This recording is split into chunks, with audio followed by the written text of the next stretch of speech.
Okay, a few months ago, I was amazed to hear this new thing called the Kimura trap that's been invented.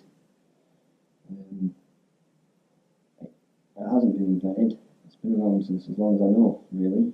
I'll show you one place that the so-called Kimura in catch wrestling. If we get to a figure four lock on an arm, the whole idea is you don't let go of it and you let them do whatever they want, and because you're locked on that arm, it's very difficult for them to do anything with it. Now, if you're doing a double wrist lock, which is what you should be doing, a Kimura is something different. It's a shoulder attack.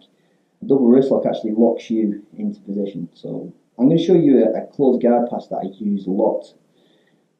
It's really annoying for a good guard player because they should be able to take you back, but they really can't. It takes practice. Be aware that you're going to have your back taken lots before you get this right. Okay, but once you get it, it's fine. So I go in a close guard. All right, and I've managed to pin one of his hands down here. I like to pin one of his hands down here. Okay, I kind of bait them into doing these things. So the way I like to bait them into doing these things is to give them a Christmas present. They give you a Christmas present, but if I take my hand forward, if he tries to come up for the Kimura and stuff, it's really difficult for him to finish the Kimura if I take my hand forward. So normally when he grabs my wrist, I'm going to just pull that towards me, go over the top and put that on the floor. Alright? When I grab hold of the wrist, I want to grab so that my thumb and fingers go together around the flat of his wrist. Now, if I hold here, it's like a blade and he'll slice his hand out of that really easily. If I hold it so that the palm goes on it's like a flat bit on the back of his wrist. My palm goes on the flat bit of his wrist, I can actually hold that. It's kind of oval shaped. And I lock it and I put it to the ground. Okay. At this point, what he thinks I'm going to do is I'm going to lift his bum and pass his arm to the other side of his hips, and I'm going to slowly wangle my way out. That's not what I'm going to do. Okay, so what he tends to do is he tends to try and get his hips away from his own arm. So he'll actually try and shrimp onto this hip a little bit and try and get away. Alright, and this is exactly what I want him to do. Yeah, because I'm not passing that to that side of his body. I might want to if I want to do that guard pass, but in this case I'm not going to. All I'm going to do now is I'm just going to push myself forward and I'm going to go over the top of his shoulder and I'm going to Kimura grip this up.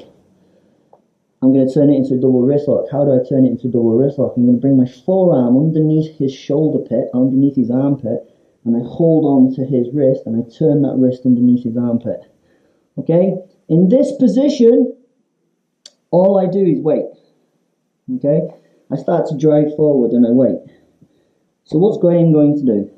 Alright, he can either just sit here and hold this and I can slowly work his arm up into a position where I might actually finish him in this position, which would be really embarrassing.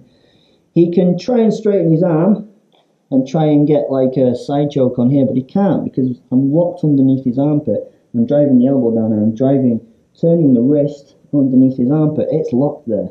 So what I start to do is I just start to work my way forward. Now he at one point is going to think, oh goody, I can take his back. So he'll start to try and work from the back. But as you can see, it doesn't happen. I just draw my bum through.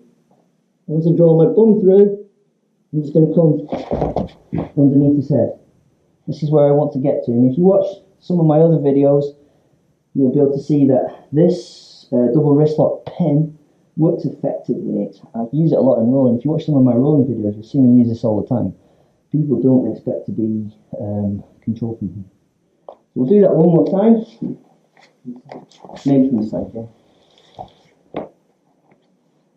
Okay, so I've got to this position. I've baited him with a Kimura. He's grabbed the Kimura. I'm going to take that and I'm going to put it on the floor.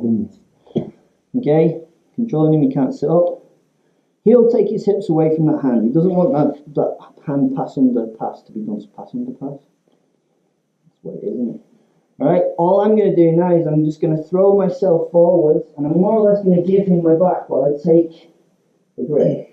Now my forearm's gone underneath his armpit. Maybe I should do it on this side. Yeah, do this one. So my forearm goes underneath and I bend his wrist and I grab here.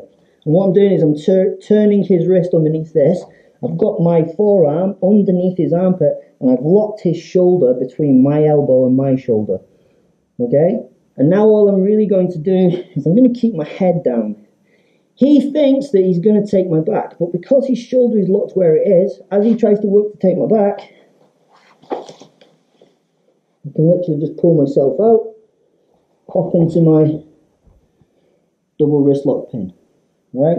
This works really, really well. As I say, I'll link in some videos that have attacks out of this. He can't turn towards me.